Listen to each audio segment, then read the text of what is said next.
Hey everyone, welcome back to yet another video. अपने React series के पिछले video में हमने फोल्डर स्ट्रक्चर के बारे में पढ़ा था कि रिएक्ट ऐप में कौन-कौन से फोल्डर्स होते हैं, कौन-कौन सी फाइल्स होती हैं और उनका क्या यूज होता है। आज के इस वीडियो में हम लोग JSX के बारे में पढ़ेंगे।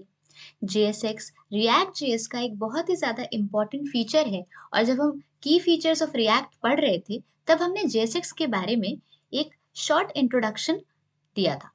आज हम JSX को डिटेल में पढ़ेंगे। स्टार्ट करते हैं। What is JSX?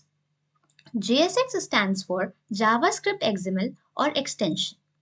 तो JSX जो है वो एक सिंटैक्स एक्सटेंशन है जावास्क्रिप्ट का, जिसकी मदद से हम जावास्क्रिप्ट फाइल में HTML लाइक कोड लिख पाते हैं।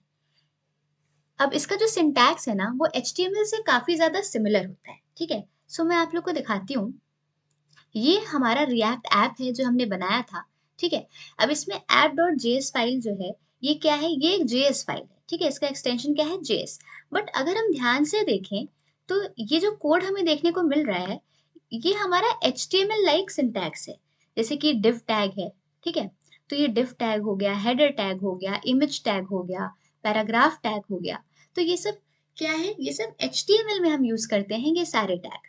ठीक है, और HTML का कोड हम किस में लिखते थे, .html फाइल में लिखते थे, राइट। बट यहाँ पर हम क्या देख पा रहे हैं कि ये जो HTML का सिंटैक्स है, HTML लाइक सिंटैक्स है, ये कोड हम कहाँ लिख पा रहे हैं, अपनी app.js फाइल में। यानी कि JSX क्या होता है, ये जावास्क्रिप्ट का एक सिंटैक्स एक्सटेंशन है जिसकी मदद से हम JS की फाइल में HTML लाइक कोड लिख पाते हैं।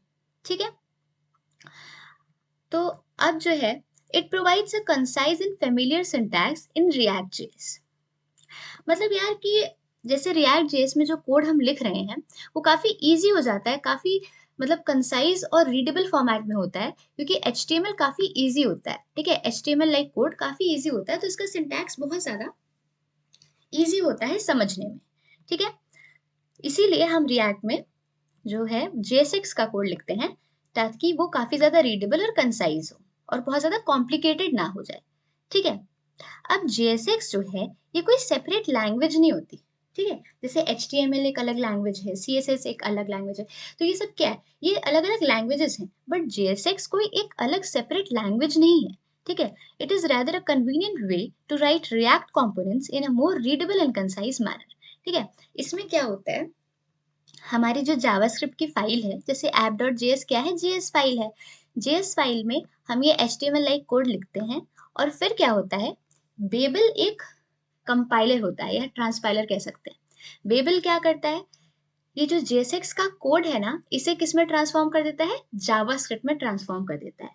और ब्राउजर को जावास्क्रिप्ट काफी इजी समझ आती है, इस वजह से हमारा सारा कोड जो है वो बेबल क्या करता है, JSX का कोड को जावास्क्रिप्ट में ट्रांसफॉर्म कर देता है। ठीक है, इसके बारे में हमने अपने पिछले वीडियोस में ऑलरेडी डिस्कस कर रखा है। अगर आपने अभी तक रिएक्ट की प्लेलिस्ट को एक्सेस नहीं किया है तो प्लीज कर लेना, क्योंकि आप लोगों को फॉर्मेट वाइज एक सीक्वेंस में सारे जो वीडियोस हैं वो आपको मिल जाएंगे। ठीक है, और किसी भी तरह की कोई कंफ्यूजन नहीं रहेगी। आई होप आप लोग को समझ आया होगा कि JSX क्या होता है। ठीक है, मैं फिर से रिपीट कर देती हूँ कि जावास्क्रिप्ट की फाइल में हम HTML लाइक कोड लिख पाते हैं JSX की मदद से। JSX कोई सेपरेट लैंग्वेज नहीं है, ये बस जावास्क्रिप्ट का सिंटैक्स एक्सटेंशन है। ठीक है, और रिएक्ट में हम JSX इसलिए यूज करते हैं ताकि जो हमारा कोड हो वो काफी ज्यादा रीडेबल हो, कंसाइज हो। ठीक है, और बहुत ज्यादा कॉम्प्लेक्स ना हो जाए, इस वजह से हम JSX का यूज करते हैं रिएक्ट में। ओके, तो यार JSX तो समझ आ गया कि क्या होता है, बट हमें ये समझना पड़ेगा कि कुछ बेसिक रूल्स होते हैं JSX को लिखने के। ठीक है, तो वन बाय वन वो सारे रूल्स हम डिस्कस करेंगे। ठीक है, the first rule is single root element, यानी कि JSX में सारे एलिमेंट्स जो हैं वो एक सिंगल पेरेंट एलिमेंट के अंदर रैप्ड होने चाहिए।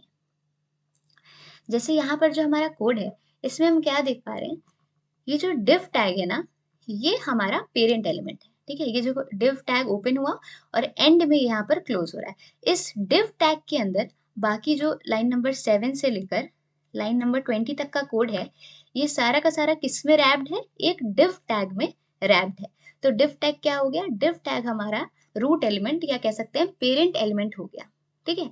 सो जेएसएक्स का पहला रूल ये है कि सारा का सारा जो कोड है या सारे जितने भी एलिमेंट्स हैं वो सारे के सारे एक सिंगल पेरेंट एलिमेंट में रैप होने चाहिए, ठीक है। सो यहाँ पर हम div टैग यूज कर रहे हैं अपने सारे एलिमेंट्स को रैप करने के लिए, ठीक है। So here the div tag is the parent element, ठीक है। ये था रूल नंबर 1। उसके बाद से सेकेंड रूल क्या है, use class name instead of class. तो जैसे हम लोग यहाँ पर देख पा रहे हैं कि जैसे हम अपने HTML कोड में क्या करते थे, हम क्लास यूज करते थे, राइट।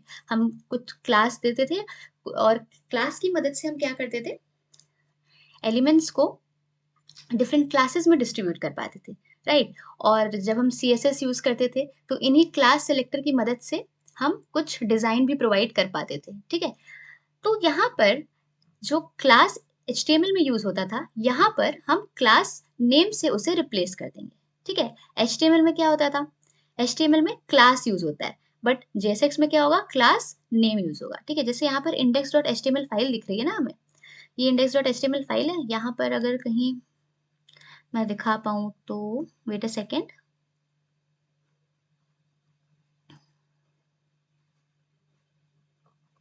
ओके। ये देखो जैसे यहाँ पर div टैग है, यहाँ div की कोई आईडी है, ठीक है, आईडी है। इसी तरह से क्लास होता है, ठीक है। आईडी और क्लास एट्रीब्यूट के बारे में जिसे नहीं पता है तो मैं बता देना चाहती हूँ, आईडी एट्रीब्यूट हम यूज करते हैं किसी भी एलिमेंट को यूनिकली आइडेंटिफाई करने के लिए, ठीक है। आईडी जो है वो हर एलिमेंट की अलग होती है, बट जो क्लास एट्रीब्यूट है वो ढेर सारे एलिमेंट्स के सेम क्लास हो सकती है, ठीक है। सो ये सब तो आपको HTML और CSS जब आपने पढ़ा होगा तो उस टाइम ही आपको पता होगा कि आईडी और क्लास एट्रीब्यूट क्या होते हैं, ठीक है।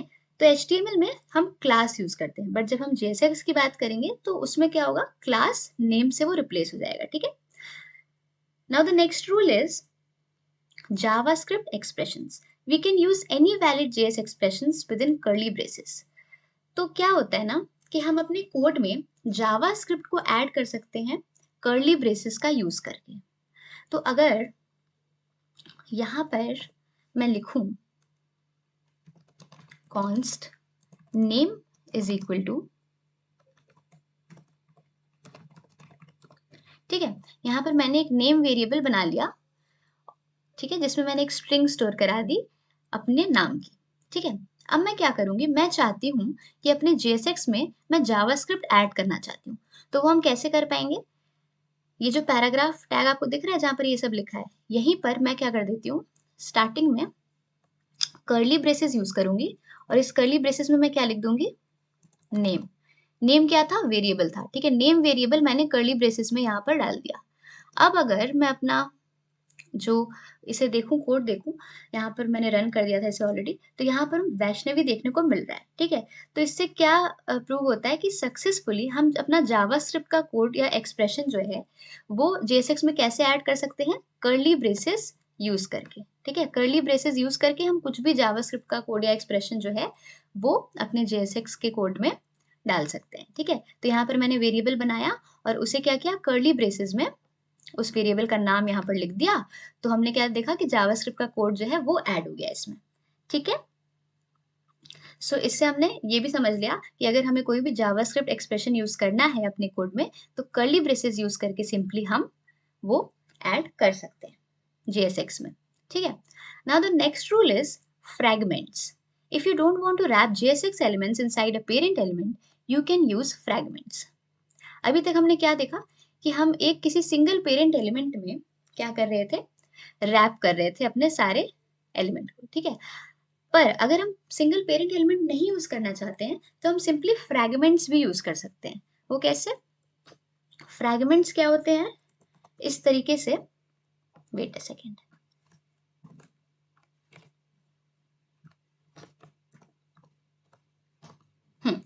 तो ये हमने क्या किया, फ्रैगमेंट्स बस हमें एंगुलर ब्रैकेट यहाँ पर यूज करना है, ठीक है। ये हमने अपना फ्रैगमेंट ओपन किया और यहाँ पर देखो लाइन नंबर 24 पे हमने अपना फ्रैगमेंट को क्लोज कर लिया।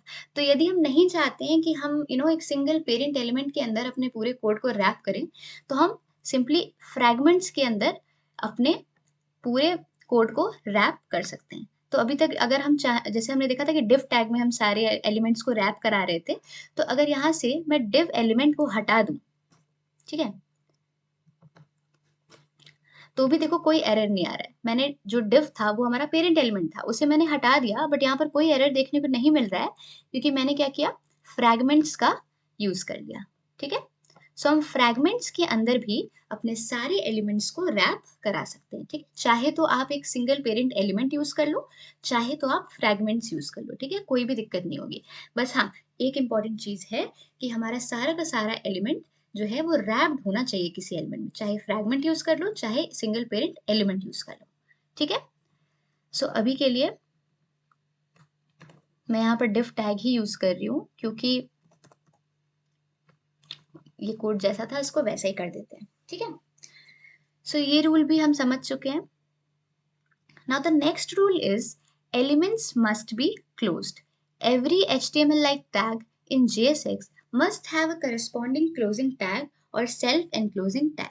यानी कि कोई भी एलिमेंट अगर हमने बनाया है तो वो क्लोज जरूर होना चाहिए। जैसे यहाँ पर मैंने ये div जो एलिमेंट है इसे बनाया, ठीक है, अगर मैं यहाँ से इसका क्लोजिंग टैग हटा दूं तो देखो यहाँ पर एरर आ गया, क्योंकि देखो ये रेड रेड दिख रहा है ना, रेड कलर का हो गया ये, और यहाँ पर हमें एरर देखने को मिल रहा है।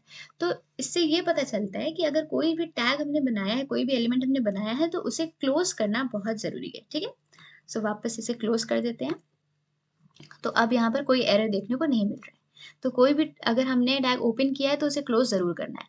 और कुछ टैग्स ऐसे होते हैं HTML में जो कि जिनका कोई क्लोजिंग टैग्स नहीं होता। ठीक है, जो सिर्फ मतलब ओपन करते हैं बट उन्हें क्लोज करने की जरूरत नहीं होती, राइट। HTML में जैसे इमेज टैग होता है, वो क्या होता है, इसमें कोई क्लोजिंग टैग नहीं होता। ठीक है, बट JSX में क्या करना पड़ेगा हमें, अगर इसका कोई क्लोजिंग टैग नहीं है तो हमें इसे सेल्फ क्लोज करना पड़ेगा, यानी कि यहाँ पर हमें इसे एक स्लैश देकर क्लोज करना पड़ेगा। ठीक है, सो आई होप आपको समझ आया होगा कि यहाँ पर कोई भी एलिमेंट है तो उसका क्लोजिंग टैग होना जरूरी है, और अगर क्लोजिंग टैग नहीं होता है तो वो सेल्फ क्लोजिंग होना चाहिए।